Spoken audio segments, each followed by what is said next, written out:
So that only took me 30 seconds to do, so now all I got to do is pull off the distributor cap and we'll see if our timing is correct. I've noticed the distributor rotor is pointing right at this arrow that I've painted white to make it easier to see, and that indicates if you're at top dead center, number one, and that distributor pointer is right on this arrow. This one has a number 6 because this is a distributor for a 6-cylinder engine. Yours may have an 8 on it.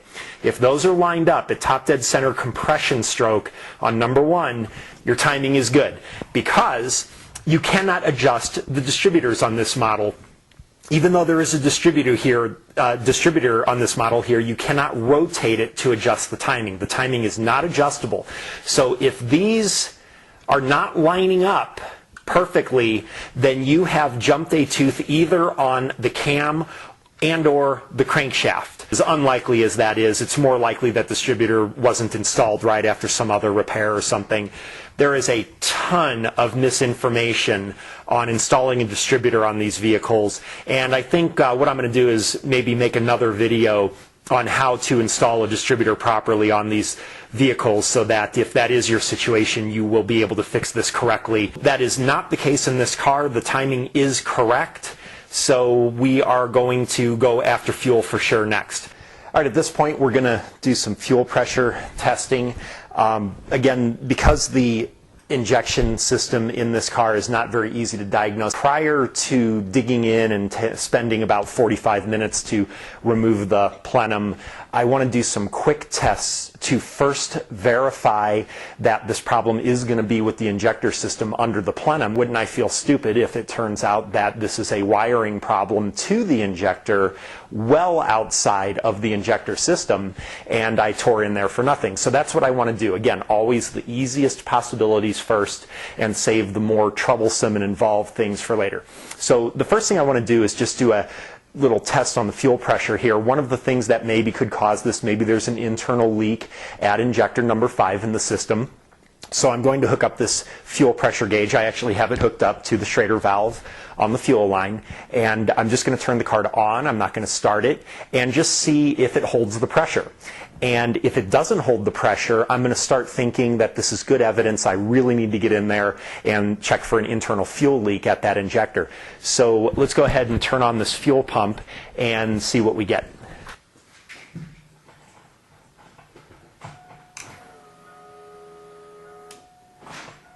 Okay, because the fuel gauge was empty, of course I wanted to run the pump a couple times, and it looks like we're at about 35 PSI. That sounds really low, actually, for this car. I don't know what the spec is, but I was expecting somewhere more around 50, but maybe this is right. But what's more important to me is it does not look like I'm getting any kind of drop. That doesn't seem to be the case here. It's holding pretty steady. So the next thing I want to do is, again, simplest first. I want to make sure that there is power getting to that injector, that the computer is indeed telling number 5 to fire, and let's see if we can test for that. So what I'm going to do is put a little light bulb here, like a Noid light, into the harness for the fuel injection system where the number 5 injector would fire, and that's going to be these two terminals here. So we're just going to hook up a light there, and I'm going to turn the engine over, reconnect the battery first. Before you do any procedures, you always disconnect the battery unless you absolutely need that battery connected, just to make sure you don't short circuit anything, or especially dealing with the fuel system cause sparks. So let me go ahead and turn this over after I reconnect the battery, and we will see if it lights up and flashes.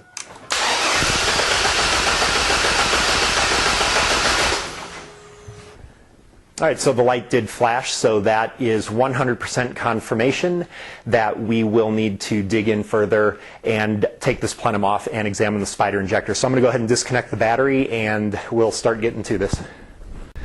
So this is the infamous spider injector system. Actually, I guess this is more of an insect injector since it's a 6-cylinder.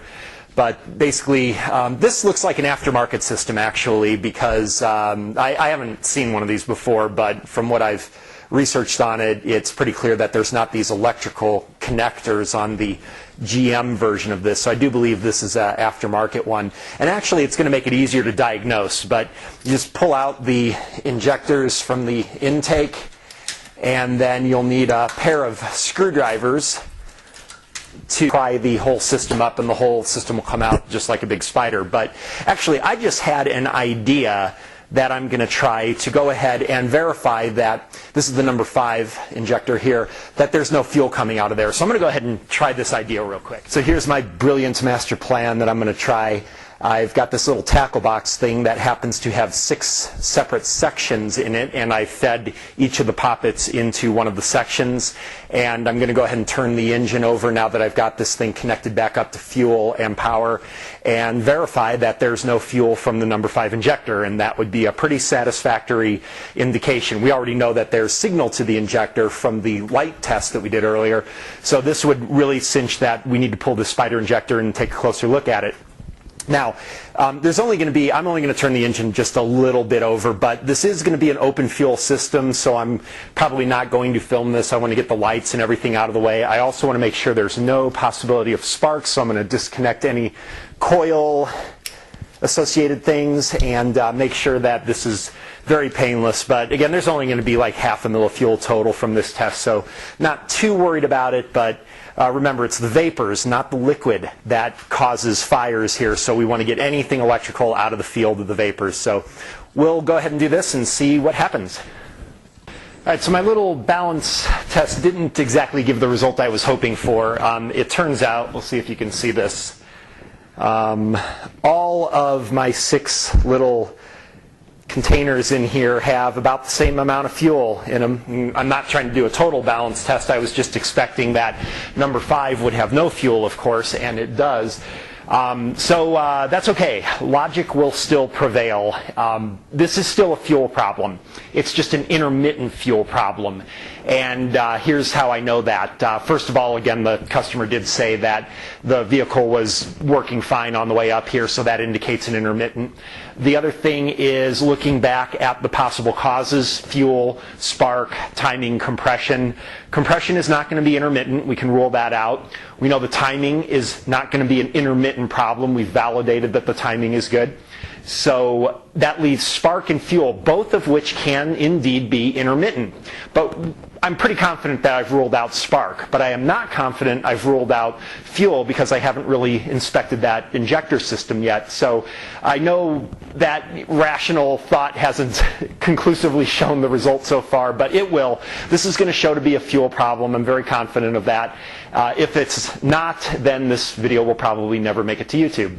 So we need to get that fuel injector system out of there and see if we can find evidence of an explanation for why there's fuel in my bucket here, but obviously it wasn't happening when the thing was in the car. So let's go ahead and get that checked out. Here's our injector system, and this is the number 5. This is the one that I'm suspecting there to be a problem. I've checked over the wiring. I didn't think I saw anything obvious, but we're going to find some type of short or open in this particular injector system. So I've unplugged the electrical connector from the injector, and my probe meter is too big to fit in there, so what I'm going to do is use a sewing needle to probe into one of these wires. And then in the body of the injector here, there's 6 pairs of terminals that of course correspond to the respective injector wires. So I'm going to connect one of my continuity meter ends to the wire there, and I'm going to just test my meter real quick, and we see we've got continuity, so that's good. And then I'm going to look and see which of these wires is going to be the one that is connected. And when I touch this wire here, I've got continuity.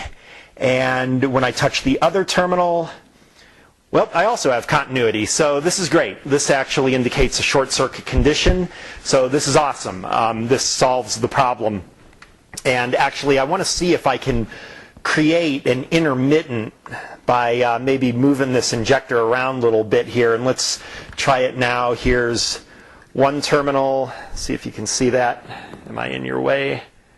Okay, and now there's no continuity. And then when I touch the other terminal.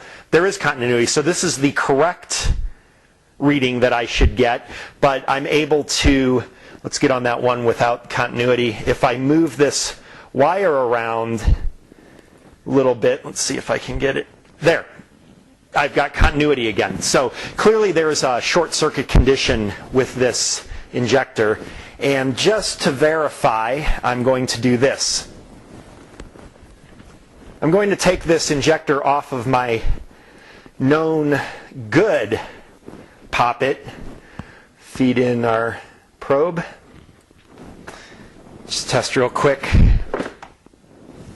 And you see we've got the continuity there. So on this one, I'm going to test one, and that one is open. So this other one's going to give continuity. And there's our continuity. And I guarantee you, no matter how much I wiggle this thing around, I'm not going to get a short condition. So this is 100% confirmation, short circuit, intermittent in the number 5 injector. One of the problems with these spider systems, they are not serviceable. So if one of these injectors is shorted up here, then you can't just replace one component from this system. So I'm going to have to get a new spider system, and that is going to fix this vehicle. I want to give a really quick update to finish the video. I changed out the spider injector, and the car runs way better, and the scan tool shows no misfires. So as far as the misfire problem, this car is fixed. But when I test drove the car, it seemed to me that it was really slow and hesitating on the acceleration, and according to my friend, he's like, well, it's always done that. I guess he's just used to it. I am not. So I still think there is something wrong with this car. And if you remember, when I was looking at the fuel pressure and I thought it looked a little low, well, it turns out that that was true. It was much lower than spec. I think the spec was like 55 psi, and I believe it was only reading, what was it, 35. So it does seem there's a very low fuel pressure, and that would totally explain some of the drivability issues that I experienced, at least. So I think what we'll do is we'll call this car fixed as far as the misfire, but I'm going to make another video and check into this performance problem, which appears to be from low fuel pressure, and maybe that'll be interesting. So if you had a misfire, I hope that this helped you to get back on the road, and maybe we'll see you on the next video. And if you've got a other fuel pressure problem with your car that you found, then hopefully this next video will help with that too. So maybe we'll see you. Thank you. Take care. I hope this helped. Bye.